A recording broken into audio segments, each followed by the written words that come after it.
So like Kerri said, the individual libraries all have their own labeling systems, but it's contained under like the same record. So you can see all the libraries and how they've labeled it in their own systems. And since, we're the only ones that have geodes and whole phonics right now. So when you find that, you see the record and you see just Kinderhook with all of our labeling in that. And I went back and forth for a while because geodes has 3 levels, like 4 modules in each level, 4 books in each module. It's like a giant tree, it's a learning curriculum. So labeling that intuitively in our library to make it findable, to make it like easy for library assistants to reshelve after they've been taken out.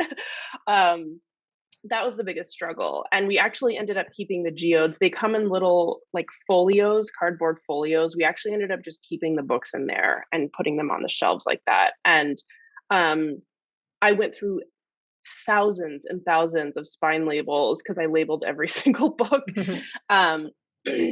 With the spine label, we chose Decodable as our like prefix for it, and ended up putting stickers for level, module, book number on the cover of every single book. So you could just kind of like look and it's bright orange and you see it and you can kind of thumb through it and see which level, which module, and which book you're on. And they come with workbooks too. And I know there's a lot of questions about like, oh, the workbook is really where kind of like the magic is for parents and educators.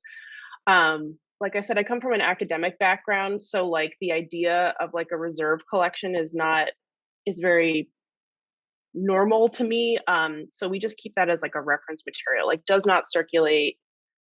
We will make copies of the chapters that people want, but we do display the workbooks. And I've seen a number of parents kind of thumbing through them to see what it's all about. And I think it's important to have them available to look through next to the materials so that parents can kind of just decide for themselves if this is something that they want to use. And I think it's important also that like, I don't have children, so I don't know what I would be looking for as a parent of a young reader in a catalog. So I think it's important to have that perspective as well. I don't know a lot about literacy education or things like that. So I think it's important also to have that like perspective, like what are parents going to be searching for? I think as a cataloger, it's the first step is always put yourself in the patron's shoes, in the staff's shoes. How are they're searching that catalog? What might they be looking for? And will this get them there? So we always start there. We use the system and we put in a lot of information. But I personally, and I'm sure the rest of the cataloging team does this as well, think about what's something it has to be concise. Because it has to fit on a page, and you don't want a billion words for people to read through to find what they want, but it also has to have all the information that they might be looking for. And using keyword searching will get them there, because if we put in all those little buzzwords, decodable, or even you put it in your call number, this is decodable, it'll come up. Even if they search a title, I don't remember any of the titles, but something simpler. I remember in whole phonics, I think it's like Zach's cap. If they just search Zach's cap, it's going to come up with that whole record, and they'll get to your library and they'll see, wow, they have this whole collection. It'll lead them to the rest of it, and that's awesome. Yeah, I mean, already you're doing such an amazing. I mean, what you're offering now. I mean, I'll answer now as a parent from this world.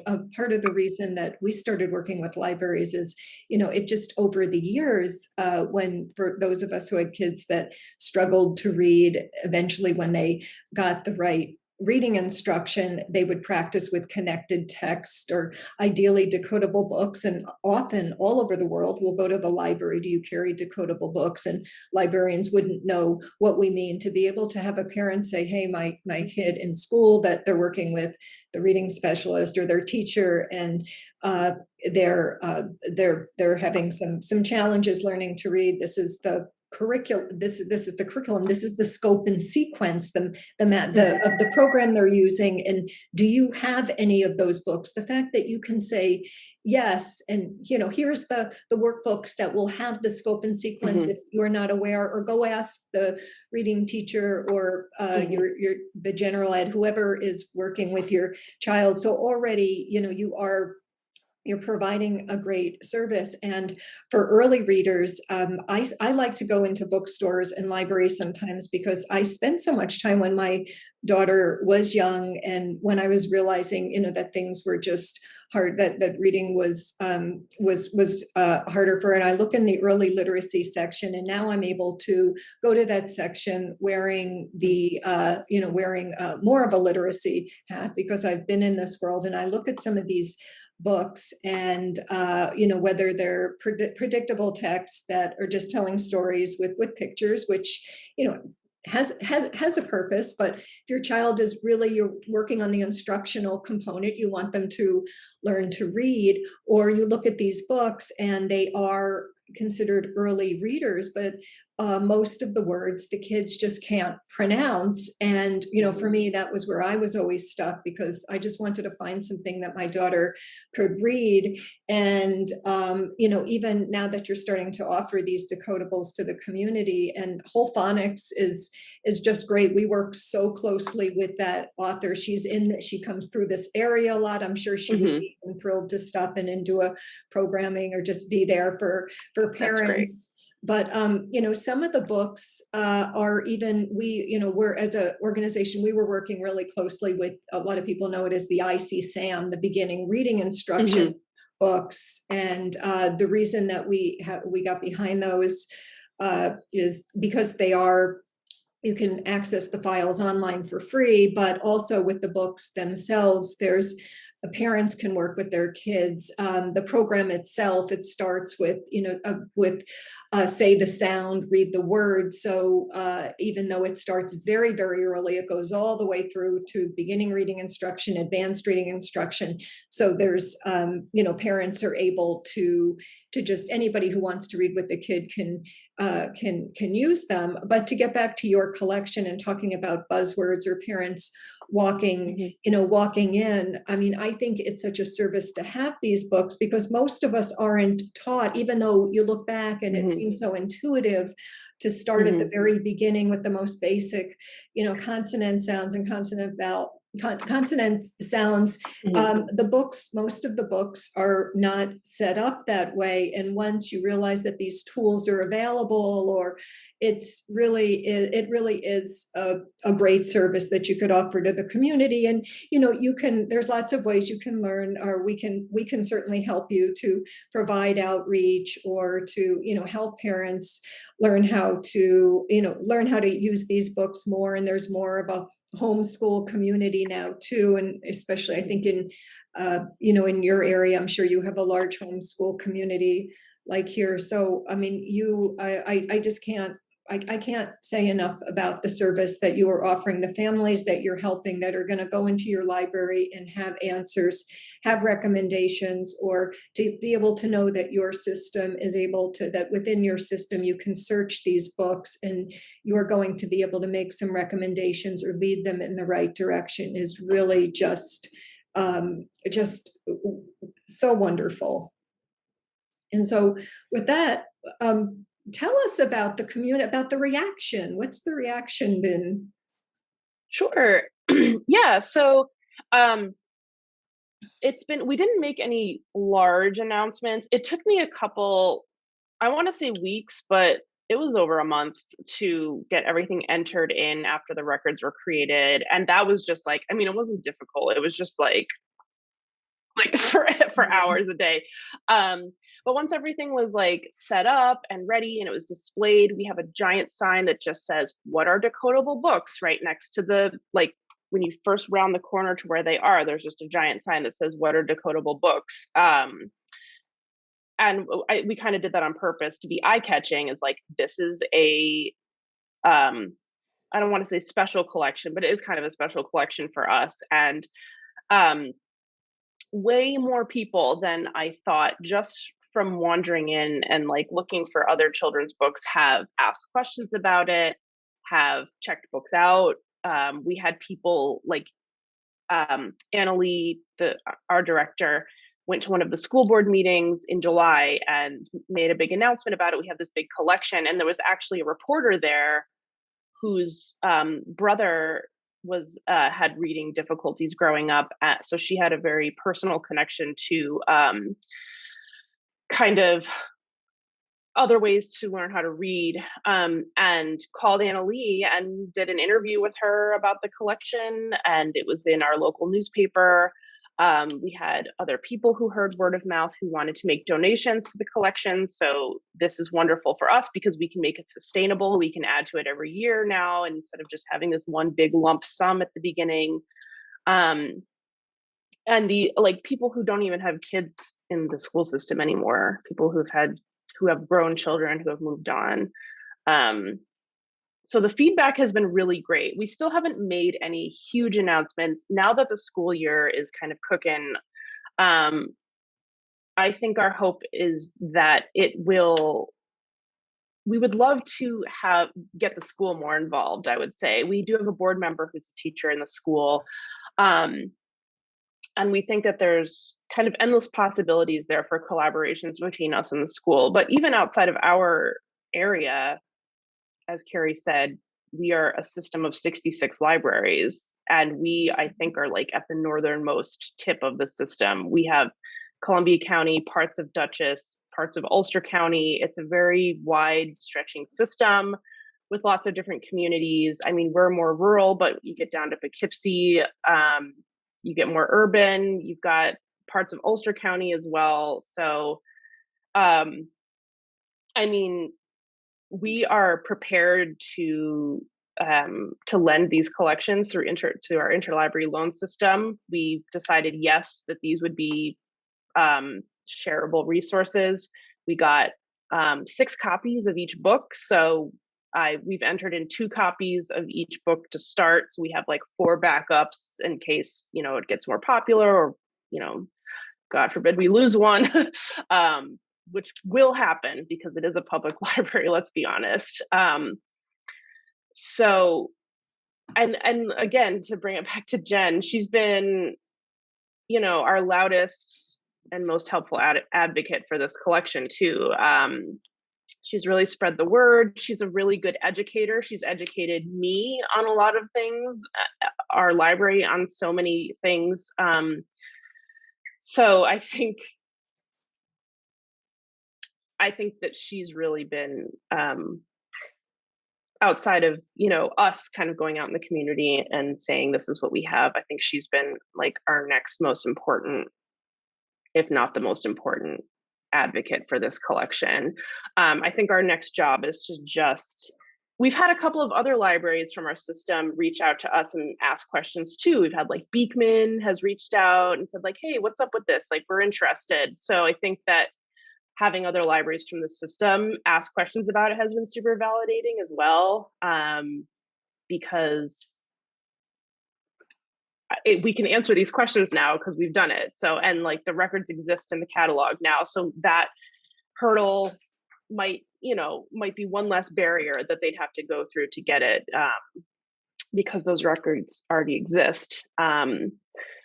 So yeah, like we haven't done a ton of marketing or outreach yet, but starting in late September, I'm going to be in the schools every week, once a week, every week. So I'll have more opportunity to be in the school, to be kind of spreading material and information around. So right now we're kind of just at word of mouth, but when I say word of mouth, I mean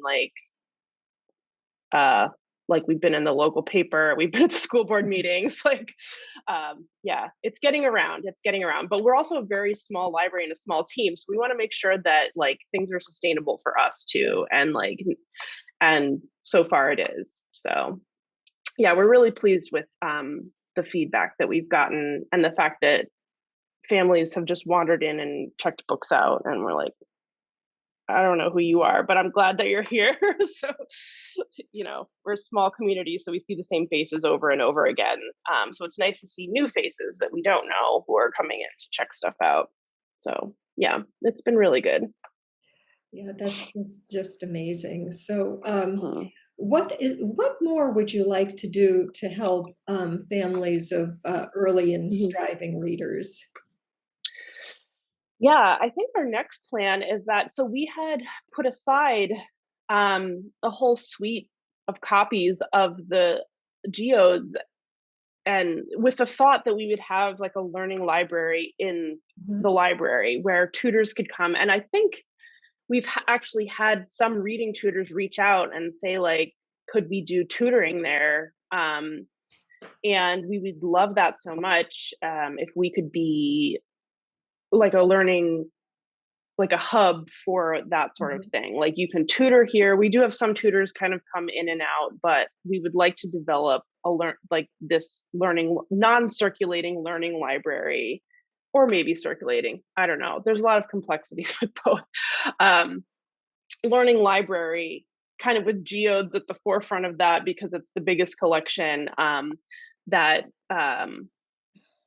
literacy reading instructors, other literacy professionals could use, because we have it and we would love for it to get used. So, I mean, for us, next step for us is definitely getting more involved with, the Road to Decode, Teach My Kid to Read, things like that. We haven't had any workshops or any presentations. We kind of like put the horse before the cart, or put the cart before the horse, by buying it and then saying like we'll figure it out, which I think is kind of how we've had some of our biggest successes, is just kind of like kick the door open and then ask questions later. So yeah, we are all looking forward to getting some more training, some more expertise, not necessarily expertise, but just the ability to kind of steer parents in the right direction, to kind of give them more information, because um, we can kind of generally tell them what decodables are used for. But like you said, we have more more homeschooling happening now than ever before. So a lot of parents are doing this for the very first time, and we would love to be able to um, support them with that. Yeah.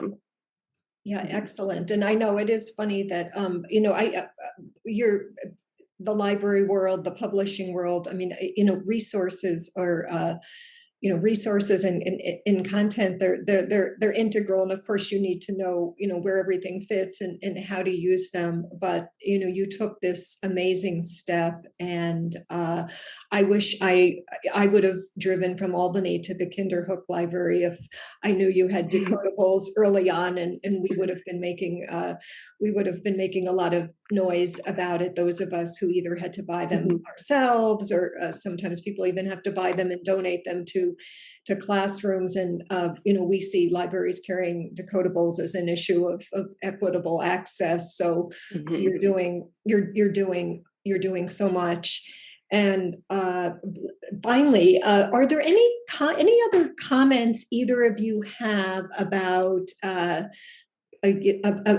this topic, or your library system, this area?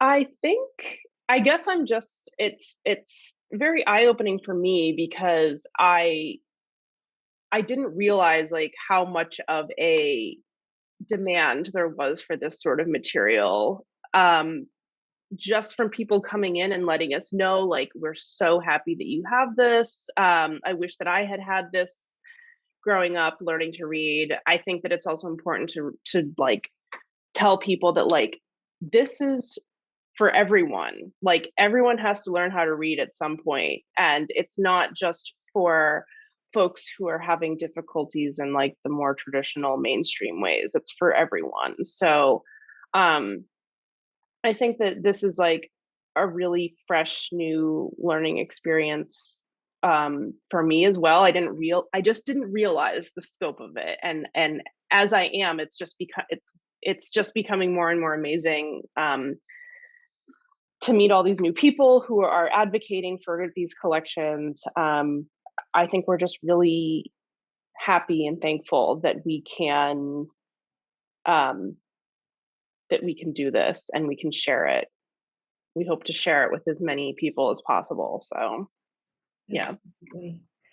Well, wonderful. Well, I can't thank you both enough for sharing this information, and I'm so excited that we're located 20 minutes from your library, even though we're in a different library system, and I can't wait to come and see the collection. And you're really pioneers for this, and I hope you get worldwide attention for this initiative, because it may seem like logic or just some steps you took, but really, I firmly believe you are going to be helping so many families, and you are opening up something that everybody needs. All kids need to be able to have access to wonderful literature, but all kids on the other side need to be taught how to learn to read. And you are understanding that and providing everything that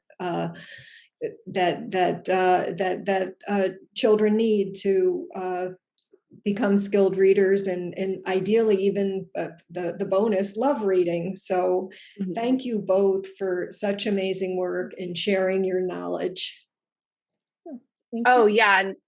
Thank you for having us. Yeah. I can't thank Kerri enough for her help, because again, like if it's not findable, it doesn't exist. So It sounded like you had a lot of speed bumps, but you worked through them, and I think that's a great thing. Other people are going to see this and see we can get over these speed bumps, and cataloging shouldn't be one of them.